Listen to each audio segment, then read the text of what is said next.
need to change the physical delivery model. So if we're going to have capacity to deliver 300,000 homes a year, as it currently is, then we're not going to get that by trying to get blood out of the stone. And we need to make some of the changes to how we deliver housing and infrastructure apolitical.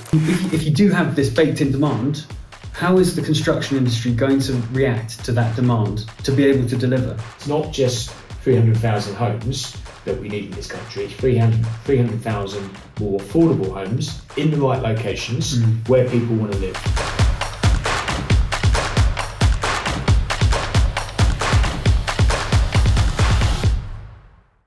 Hi, I'm Mark Farmer, Chief Executive of Cast Consultancy. So Mark, thank you so much for coming in. Urban Forecast is a podcast about the future of cities, and the work that you've done over the past 30 years in the construction industry has really set the tone for how the future of construction might evolve. But we want to start with the background and how you first got into the built environment. So my original links into construction probably stem from my father. So my dad trained as a stonemason, marble and granite mason, did an apprenticeship in a very traditional way back in the 1950s. He was from Devon, so he worked for part of that in some of the quarries down in Devon and Cornwall. Then he spent a period of time in Portland, working Portland stone in a very traditional way. And then he actually spent some time in Carrara in Italy, working the big marble quarries there as well. So that sort of lineage in terms of working in construction, artisan craft type environment is really sort of bred into me from my dad and everything that he used to speak about. And probably the thing that stuck with me was probably as a kid when we used to drive around, particularly in London. He used to point out all the jobs that he'd worked on or was working on. And I think that was the unique thing that I really got my attention about construction as a career, because it seemed unique. The fact that you could point to buildings and effectively it was your CV. It was everything that you'd worked on and everything you'd influenced in some shape or form. Whatever role you played is always slightly different, but my dad took great pride in that and he was constantly pointing stuff out, and it stuck with me, and I do it now. And I've done it with my kids, and it's gone full circle. And I think most people in the industry have that as a sort of a very specific benefit of working in construction. You're actually influencing the built environment, and not many people can say that. And then, so you started your career at EC Harris / Arcadis, and what were the kind of the key lessons that you took from the built environment industry as it was at the time? Yeah, so I started, my first sort of proper job in construction was at EC Harris. I joined as an undergraduate in 1989. So I was doing a sandwich degree in quantity surveying.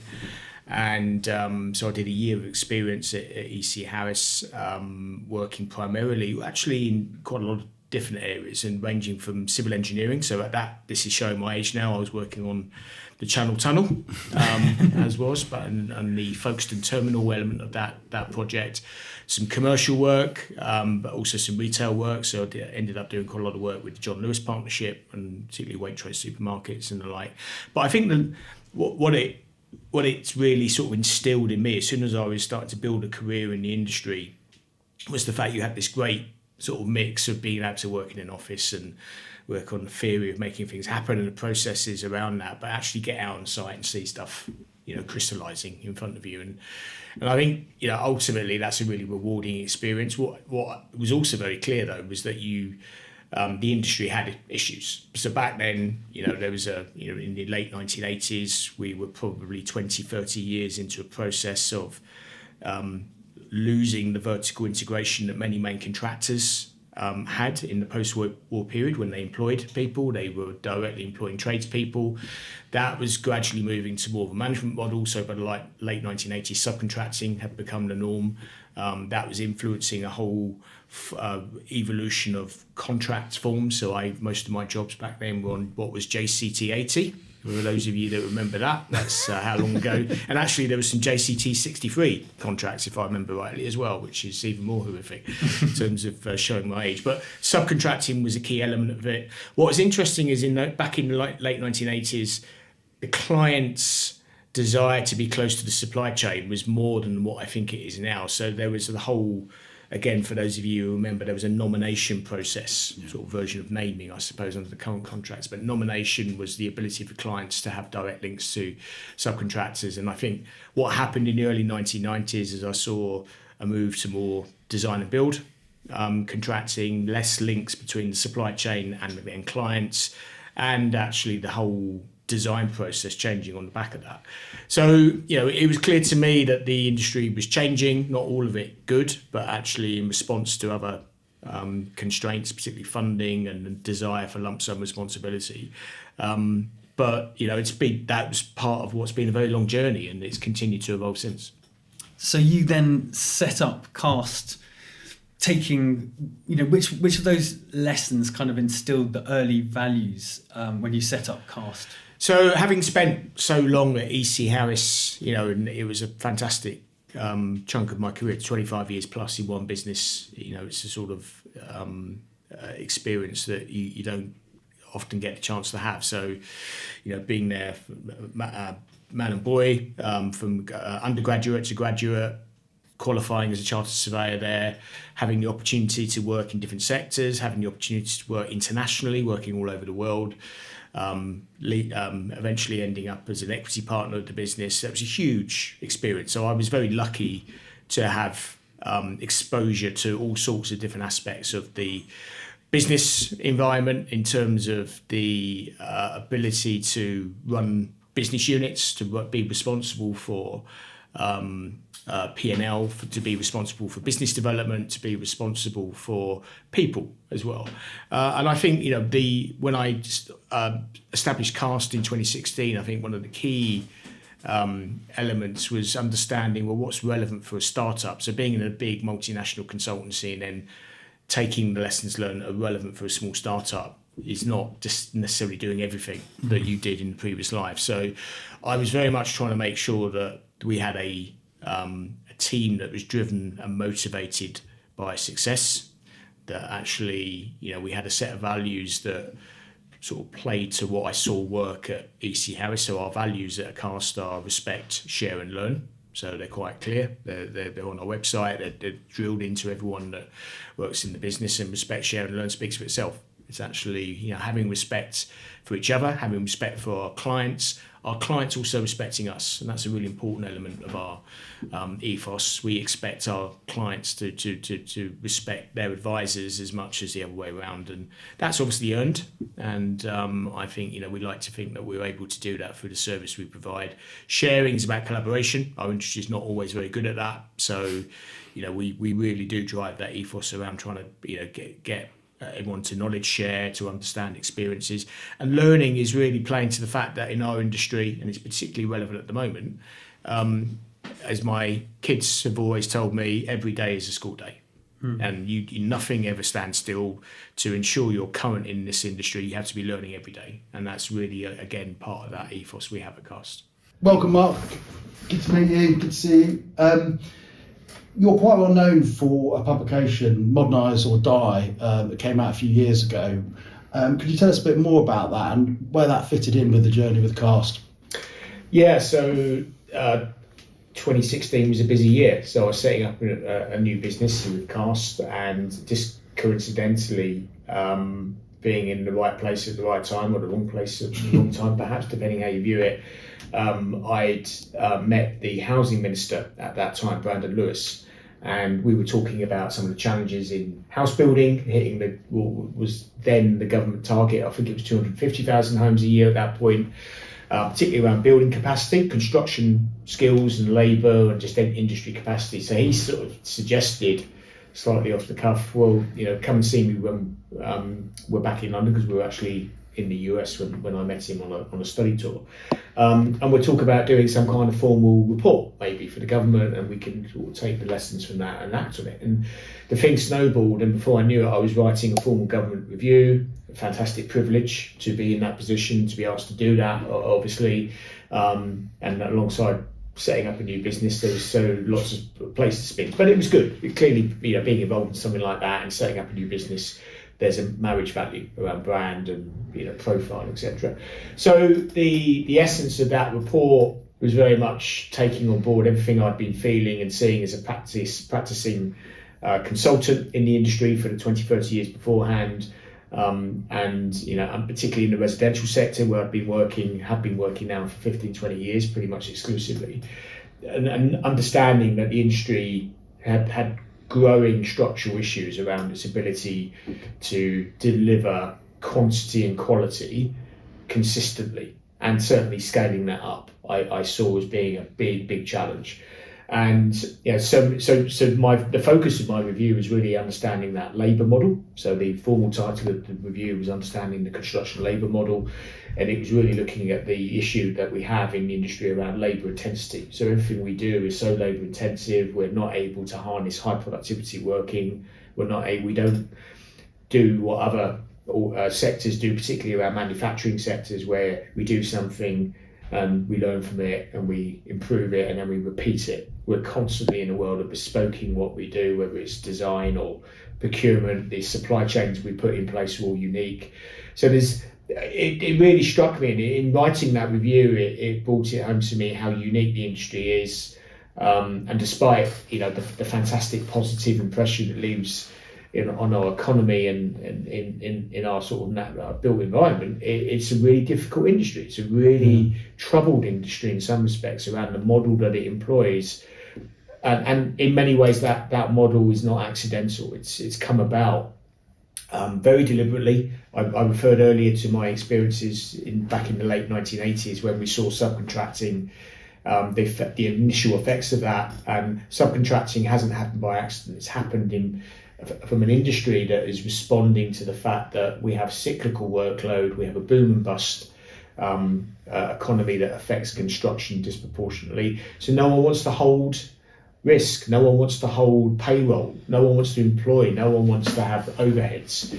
They want a flexible model, and it's devolved responsibility down the supply chain. So we've got huge fragmentation now. But you're seeing, it's interesting because it's obviously a very well received report, and a lot of people tried on the back of it, and there's been various different kind of MMC companies set up and referring to it. But actually in the recent moment, we've seen a lot of challenges, haven't we? We've seen companies go under. I think was it Urban Splash? I think's factory Top Hat Construction. I think it was a couple of others that have had issues. So I think, are we dying, or can we find new life? What are you seeing at the moment? Yeah, so what you referred to there around MMC, so one of the things I didn't mention was that one of my sort of conclusions was that we need to change the physical delivery model. So if we're going to have capacity to deliver 300,000 homes a year as it currently is, then we're not going to get that by trying to get blood out of a stone. So we have a finite capacity in the industry. If anything, our human resource base is declining. We have more people retiring every year than joining, so we have a declining work base. We have Brexit that's affected free labour movement, which certain parts of the country have become very used to. So all of that means that if we're going to do more with the same or less, we need to change the model. Hence modern methods of construction became a sort of central theme of my report around moving to more of a industrialised approach. And I was quite deliberate in my report, and I'm not sure how well it's been picked up, that preceding reports like the Latham report in '94 and the Egan report in '98 talk a lot about collaboration, integrated working, different team structure, and I deliberately chose not to talk about that as much in my report, because maybe it was the cynic in me from having been in the industry, particularly in the commercial aspects of the industry as a surveyor. I just didn't believe the industry was capable of suddenly collaborating at scale overnight. Yeah. So what I decided to do was a bit of, put it out there as to how difficult the challenges are that are coming down the pipe for the industry around the resource base and all of the challenges around running a sustainable business, and then sort of point towards this opportunity, if you like, to think about how we could do things in a different way, in more of a quasi-manufacturing way. So I sort of left it, and without saying to move from that position to that opportunity, do X, Y, and Z. I wasn't that specific. I was trying to get the industry just to sort of work it out for itself. And there's been a huge interest in MMC over the last 6-7 years resulting from that. A lot of government attention that very glad to say that was initiated on the back of that. But what's very clear is that our industry does not change quickly, and it does not change easily. It doesn't change readily. A lot of people in the industry actively fight back against reform and modernisation because they either have a vested interest in doing something a different way, or they just fear change. And I think that's human nature. But the failures you refer to, so likes of Splash, the likes of Top Hat more recently, Legal & General, Ilka, are all symptomatic of a big problem that we have, which comes back to why the industry subcontracts, which is if you're going to evolve a model that involves sort of a manufacturing approach, then that implies lots of fixed costs. It involves having a factory, it involves investment in capital plant machinery. And if the industry is oscillating in terms of its end demand, that is not a business model that is safe. You have to have deep pockets. You need to be able to ride the wave of a downturn. And unfortunately, what's happened since late 2022, when we had sort of a fairly volatile period of political change and then economic downturn, is that all of that evolving nascent interest in MMC and all the startups that had grown on the back of that were disproportionately hit because they were immature businesses. They weren't able to switch one factory off out of three because they only had one factory as a startup. So it was all or nothing. So it's been hugely damaging. It's been very frustrating to see it happen.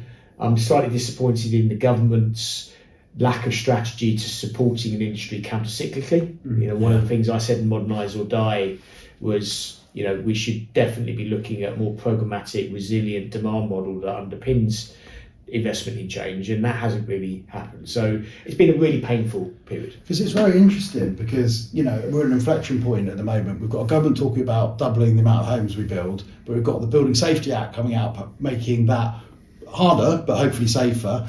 And you've got a big amount of change, but you're still seeing the likes of ISG and Henry Homes and other kind of contractors go bust. So where do you sort of see that going? Do you think you can get some more modernising going, or are we just going to creep forward? And how does that impact with the Building Safety Act? Yeah, so I think one of the stimulus points for change in any industry is regulation, and what you see with both the Building Safety Act and things like carbon standards, so the Future Home Standard, for instance, in residential, is the performance standards for construction going up, the procedural and process-led regulatory governance increasing. What that means is it forces people to have to think differently about how they do things, certainly to prove compliance. But it also means that actually it's forcing the industry to work even harder than it was before. And that goes against the whole point of building capacity. So what you're effectively doing is you're creating a filter over the current capacity, and you're saying actually of that, everyone working in the industry, potentially as a percentage of that total resource pool, may not have the competence, to put it bluntly, to deliver certain schemes, particularly high-risk buildings. So that is a real... It's a challenge. It's a sort of a dichotomy of approach around how you drive the industry forward, but accept that in doing that you're reducing capacity short term. Hopefully in the longer term the industry works out how it builds capacity back. A lot of it's going to be about some of the things I speak a lot about around modernising approach. It's going to be about technology. It's going to be about employing the best people and training them and investing in skills. But it doesn't happen easily. It doesn't happen quickly. So I think we're in a really interesting but difficult period in the industry's evolution. We have a government making lots of promises around housing and infrastructure. We have a structural capacity which is under threat, and we have a regulatory regime which makes it more difficult to build. And that's quite a heady cocktail. What are the positives that you could take from the past 10 years? There are success stories. Vision tied, the sort of vertically integrated collaboration, I suppose, that is delivering modular at scale. And then I think at the other end of the scale, smaller companies sharing factories, sharing resources, they seem to be encouraging that there might still be the possibility that you could deliver using modern methods of construction. Yeah, so I think one of the things that I talk a lot about is defining what we mean by modern methods of construction. And a piece of work I did back in 2018, 2019 for the housing ministry was to define MMC, and there's a 7-category framework which I use quite a lot to be really clear what we mean, because a lot of people assume that MMC is volumetric modular, which is only category 1 of 7. There's a lot of other solutions. The category 1 market is the one that's been the most affected by everything that's happened around the complexity of the manufacturing, the scope of what you have to take into the factory is the higher end of that range of pre-manufacturing. So if you don't get that right, then you sink pretty quickly, and that's unfortunately what's happened. But as you say, Ollie, the Vision Tide story is a success story. It's one where a business that has built a way of delivering in resiliently. It's got an integrated model, so it's not just a manufacturer, it's actually a contractor, and in some instances a developer as well. So it's able to control its own destiny. It's got a relatively simple approach to its system, so it's not robots everywhere. It's still a relatively manual-based process, but they know that process and they perfected it.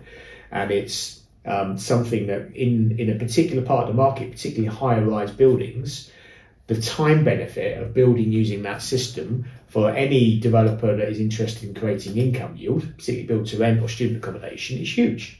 And that's where they're having great success in aligning to the likes of build-to-rent investors or co-living or student accommodation, because the difference of being able to build 6, 9, 12 months quicker than traditional has massive impact on viability. And at the moment, viability is key. So Vision Tide is a real success story. I think on the smaller end of the scale, it's quite clear that in the category 1 market, there are also businesses that have succeeded and are succeeding as we speak, irrespective of the tough times, in running smaller scale modular businesses. And I point out the likes of Roll Along, who are doing some great work down on the south coast with the likes of Magna Housing Association and Wiltshire County Council, Boutique Modern down in again on the south coast, who are doing great work with the likes of Eastbourne and Lewis District Council. Got Reds 10, who have got a very interesting diversified model, doing work across different sectors, including education, military accommodation, healthcare. So this is not binary. It's not all or nothing. Everyone can. There's ways of finding a successful business model, but I think the reality is the notion of having several large companies setting up industrialised platforms to deliver housing, certainly single-family housing in this country at scale, has passed us by. Whether it comes back again, we'll wait and see, but I don't think investors are going to support that model anytime soon. So we need to be real about that, and we need to be honest about where the maturity profile for MMC is now going to go. The house builders have clearly decided, and that is very much around panelisation. They're moving towards timber framing, with probably adding value into the timber framing process, 2D rather than 3D. I think you'll see that continue to overcome labour constraints on site, and also to achieve 2021 building regs and future home standard. So this is out of the ashes of what seems to be quite painful growing pains, if you like, for an industry. There is a new industry evolving, and that's good news. Yeah, I'm sort of seeing some other things that I feel like, which is a reframing of modern methods of construction. In that, so we do a lot of retrofit work and kind of we're looking at a building in the City of London, and that's got a concrete frame with steel frame with a concrete decks. We're actually working with, I think, Deconstruct and SD engineers to look at whether we can jack the floors up. So because it's changing use from an office to a hotel, and actually you can adapt the existing structure within it, and then looking at upward extension in panelised materials and things like that. So, you're getting a good embodied carbon story there, and, keeping all of the structure there, but then bringing in new bits or bits of quite clever technology to adapt the stuff that's there. So I think there's definitely the mega trends we're going to see in property and real estate moving forward are definitely going to be around reuse, stroke retrofit. There's clearly a big retrofit issue we have in our domestic housing stock, but in commercial buildings as well, we clearly have changing patterns of what buildings we need in terms of offices, retail, etc., which are meaning there's a lot of repurposing going on. And also when you overlay the ESG trends around what the funds are expecting around the credentials of what they're funding, it's putting big pressure to avoid just knocking stuff down. And I think what that creates, it creates complexity, because there's no two ways about it. Working with existing structures is riskier than just flattening something and having a new build. And when that's just the reality of life, you're not quite sure what you're going to come up against and expose. But I think that's something as an industry we have to get our head around. And I think it's a good thing, because the embodied carbon penalty of having to knock something down and start again is huge. So if we've got buildings, particularly the structural performance of those buildings can be reused in some way, then augmented with modern solutions, particularly lightweight solutions, which is where MMC comes into play. You can refit the internals of these buildings, you can add vertical extensions using lightweight materials that suits framing systems, that suits category 2 and 1 MMC and category 5 podding. Then that's a good news story. And we can have increasingly what I would call hybrid buildings, which are part traditional and part manufactured. And I think in some ways it's good that the government, well, considering it was a sort of transition of governments when some of these volumetric companies were failing, I think it's good they didn't necessarily run to bail them out. I think if you're LNG and you can't make a modular factory work, probably no one can. Yeah, unless you're on a rising market, and that will only last for max 18 years, and then you're not going to be able to overcome that peak and downturn. So I think in the long run you'll get more resilience for the fact that flames were kind of thrown across the nascent industry. I totally agree, and I think there's been a lot of emotion around certainly the taxpayer money that went into two particular businesses. One was Urban Splash, so Kasuri, where there was a Homes England funding component, and probably the bigger one was Ilka, where there was significant public money that was used to support the balance sheet. And I totally agree. I think the idea of subsidising the balance sheet of a business that ultimately doesn't have any clients is not good use of taxpayer money. You create a zombie company. What you're better off doing, this is where I'm slightly disappointed around the strategy that was in place to drive sustainable long-term change, is that any influence the government has should really be about demand stimulation. It should be about creating the demand base that then enables those businesses to be self-sustaining and not need taxpayer money to prop them up. So that is about mandating elements of the Affordable Homes Programme. So we have an element of that, but I'm question whether it was as effective as it could have been. But we really need to stimulate demand in a way that's built, founded on confidence as well. So you don't want to force housing associations, for instance, kicking and screaming to use MMC when they're nervous about doing it. So you have to understand why they're nervous, is it a funding issue around security value? Is it about maintenance concerns or longevity concerns? You have to understand the end user concerns, fix them, and then on the back of that create self-perpetuating demand. And if you can do that and create the sort of ecosystem for change, then the thing will run on its own merits, and it won't need subsidy and intervention. Because we're seeing, we're doing quite a lot of work on the ESG piece, and actually how there is a lot of funds sort of in places that can't get to them. So kind of how do you make that happen? And there seems to be we've got the 2050 targets and everything else. There's a lot of work that needs to be done. We don't have enough homes in this country. We need to build more, so there's sort of the demand, and there's possibly the money there, provided it can deliver. But it's like, how do you join up those dots, with all your golden threads and everything else going through the middle of it? And that's my, because it seems to me that there could be a way of getting this to work better, which is kind of what a lot of your work's about. And it does seem like it never quite happens, or happens for a few years and then it drops off. One of the things I go on a lot about is the idea of having long-term thinking in government. And maybe I'm just too it's too idealistic at the end of the day, because government's political. So you have a 5-year parliamentary term, you try and do as much as you can to prove yourself to the electorate by the end of a 5-year period. Why would you do things that actually take 10 years to come to fruition? Because it could benefit someone else.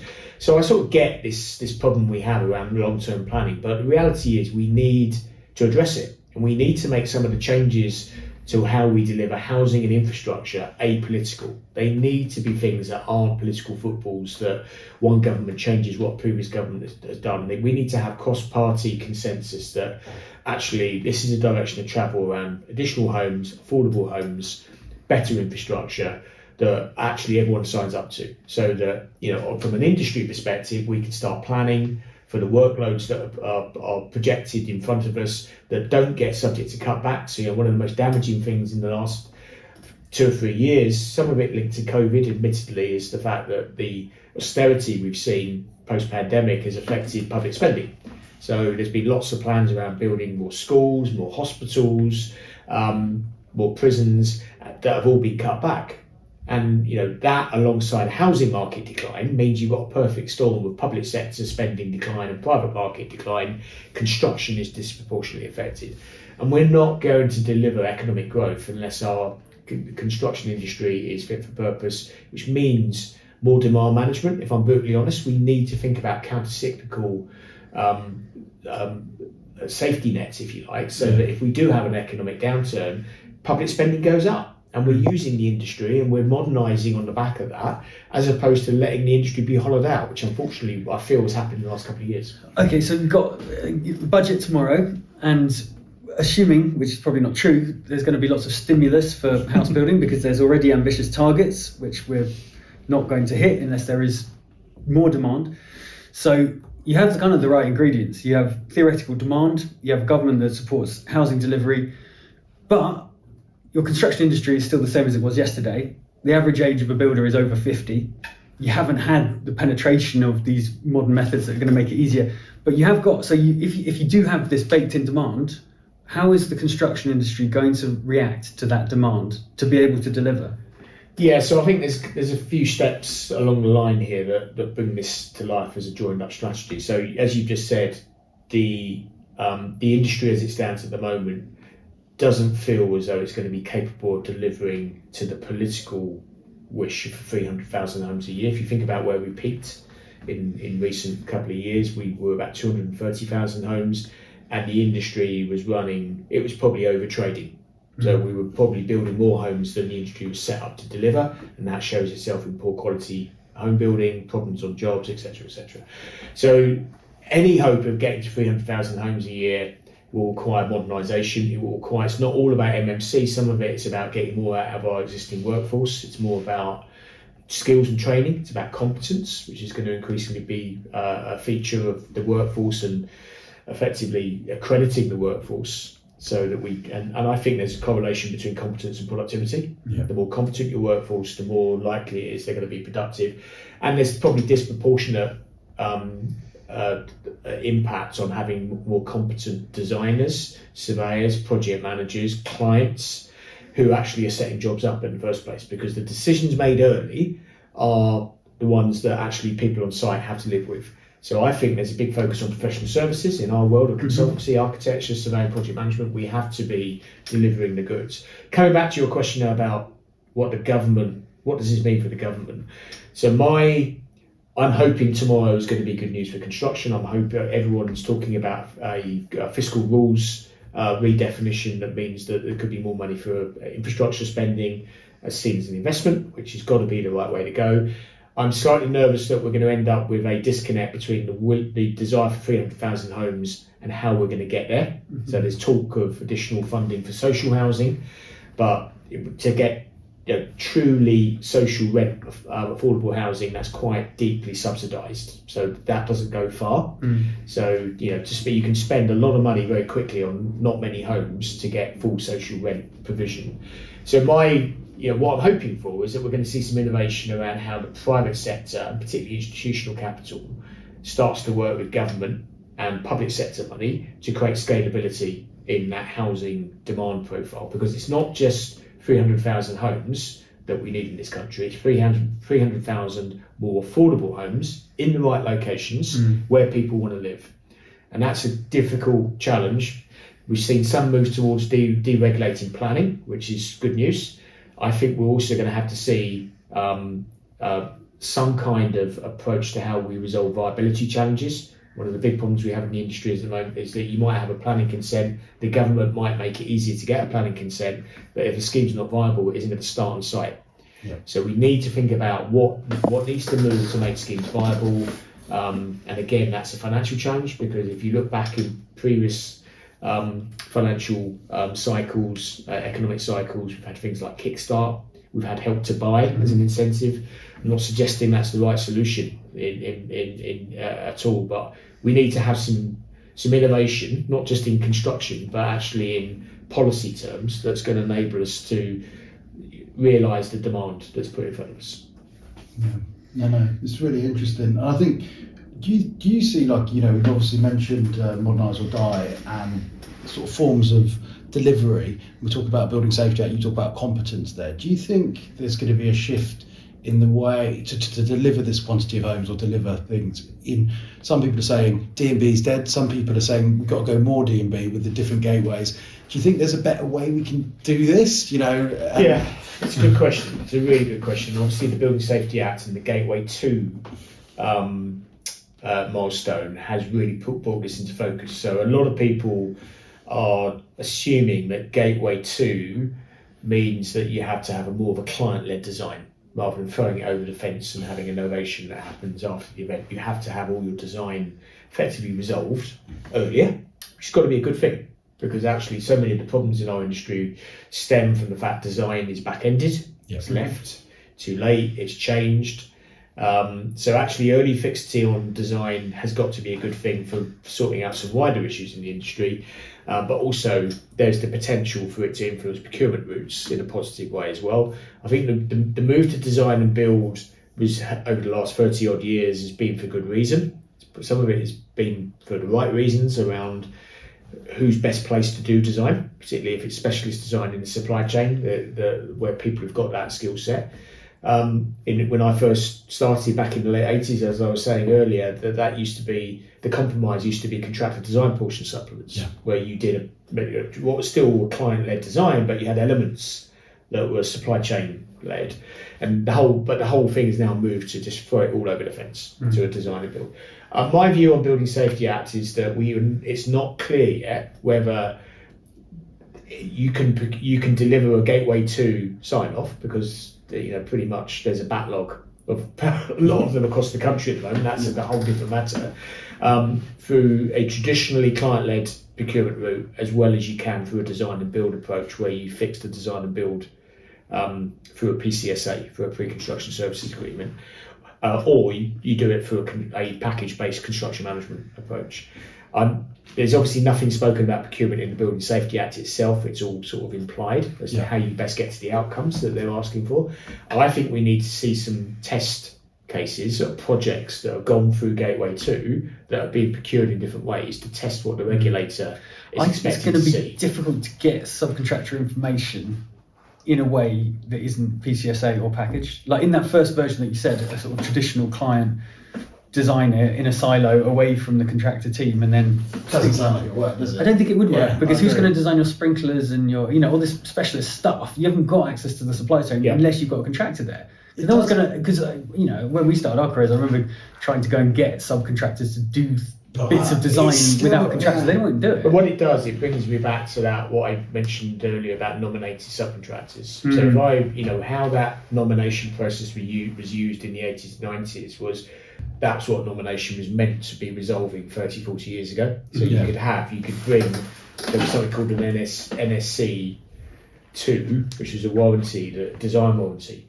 that enabled a subcontractor to have a direct design liability with PI back to a client around. See, that does sound, because what I know is a frustration. I went back and did my St Gilds in carpentry, because when I was a young architect I felt I didn't know how to put things together and actually wanted to understand that. And actually a lot of my frustration when using innovative or different materials, or even older ones like zinc, which can be used in lots of different ways, is you don't have access until you've got a PCSA or a contract or whatever to them. Sometimes through the bigger manufacturers they'll give you some advice, but there's this disconnect. And if we want to increase the competency, we need to be getting the designers having more understanding of the building and the builders or productivity as well, because half the time spent on site either not easily going, are you sure you mean this, and then either making the architect redesign it or building something that's incredibly difficult to build. It needn't be like that if you can unsilo the knowledge bases. Productivity, I come back to this point that the impairment of productivity on site, everyone thinks it's down to sort of tradesmen don't know what they're doing, they're wandering around on their phones or whatever. There's an element of that, don't get me wrong. We have a problem in pockets of the workforce around work ethic, but then that's amplified by their management, their supervision, their direct line management on site, section leads, foremen, etc.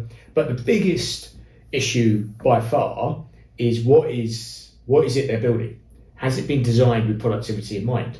So just simple things like, you're talking there about the weight of stuff, and does it have an impact around having to use external plant and equipment to get stuff to the workplace?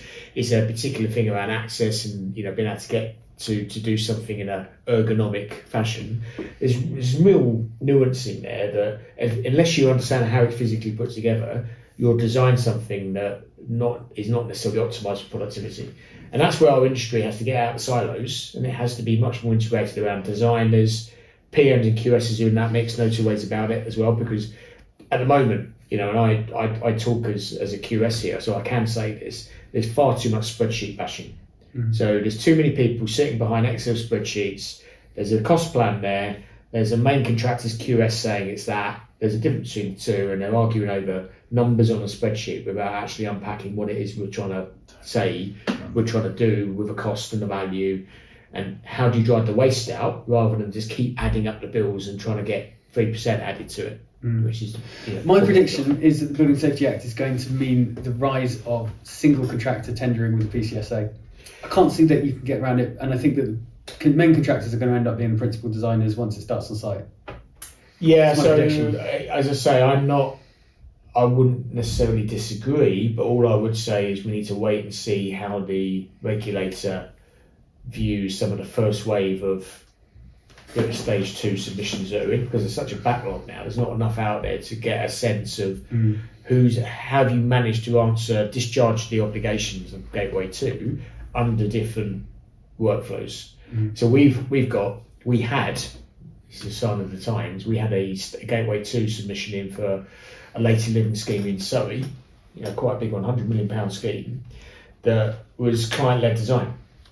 And I don't know the ins and outs of it. One of my other directors was leading on it, but there was, it's a traditional, it's not design and build in any shape or form, it's a full architect-led design, elements of specialist design provided, I think, under sort of mini PCSAs, and then there's a naming provision in terms of specifying actual companies to do stuff, and that's in with that was due to be heard under stage 2 gateway approval and a decision back 10 weeks ago.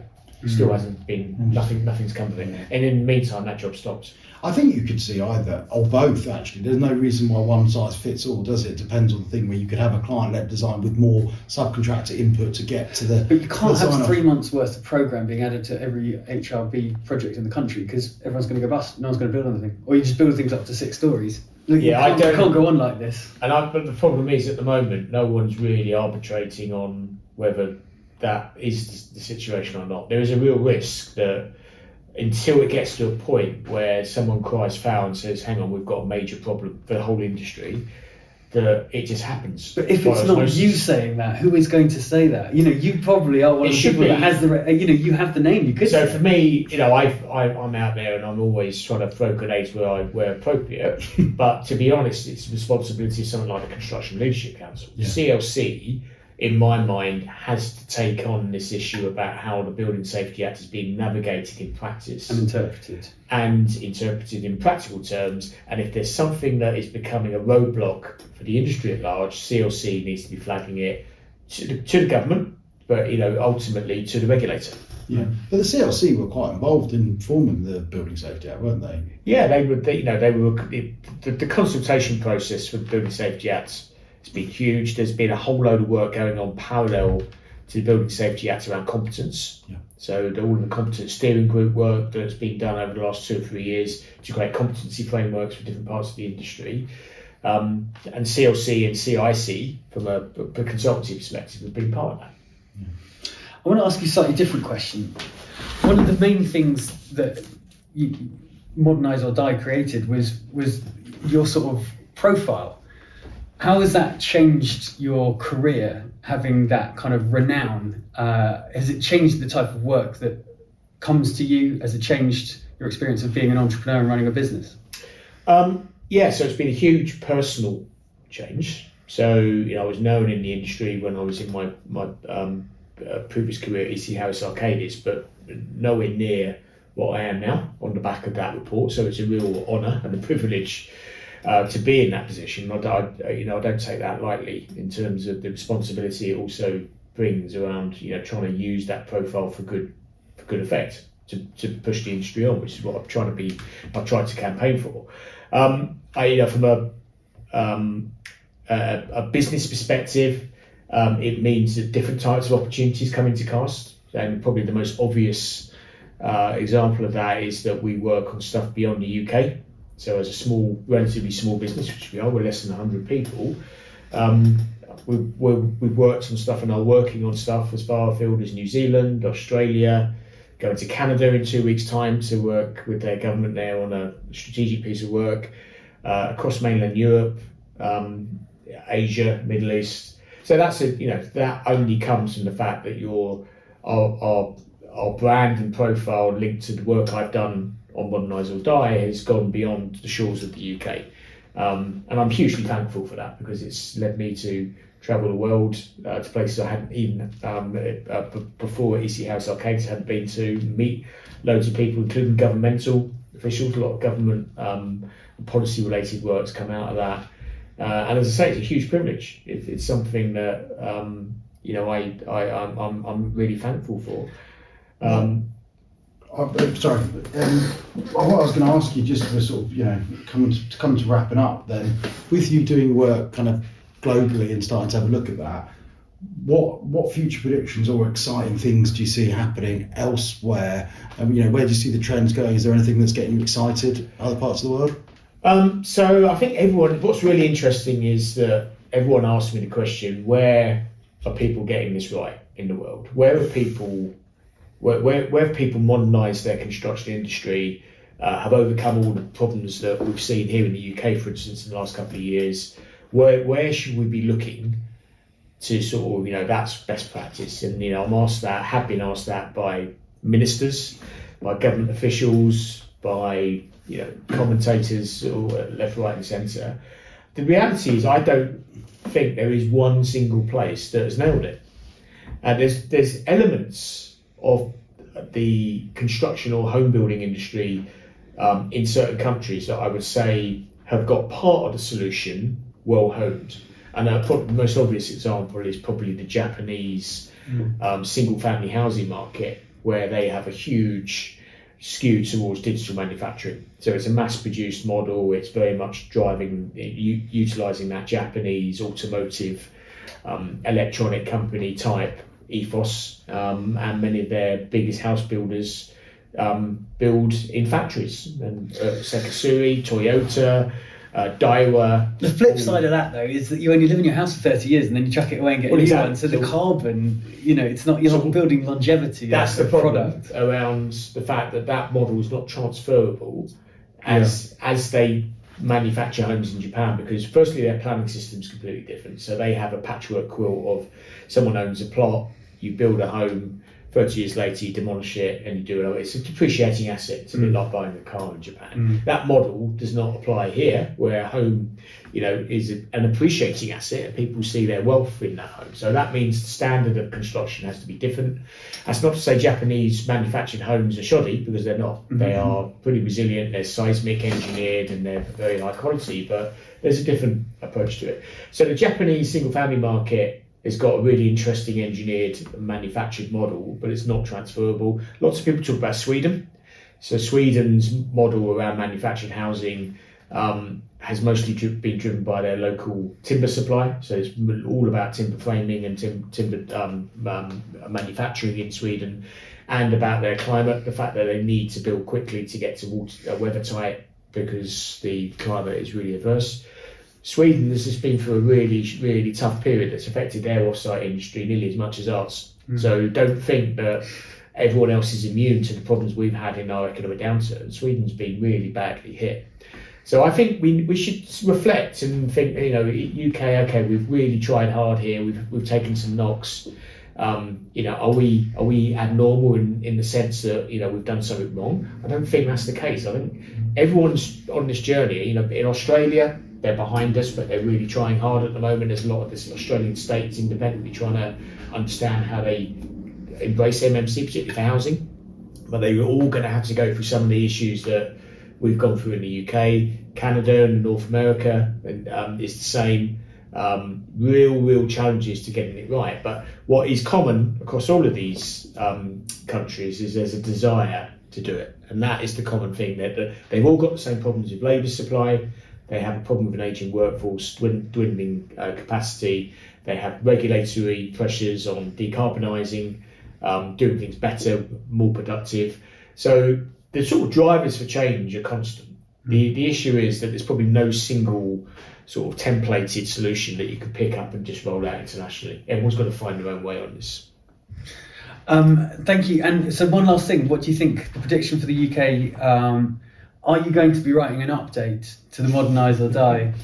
For the, we are, as John mentioned, at an inflection point, and we think there's going to be, the financial markets are looking better, interest rates potentially coming down. We think there's going to be 5 to 8 years of quite strong activity.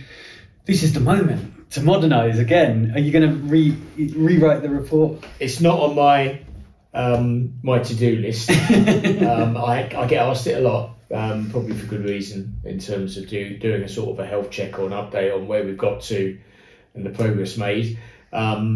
I'm more interested in what you just said around, irrespective of another report being written, what is industry going to do about what I would agree. I sense we're going into another economic cycle on a positive trajectory after a pretty rough period.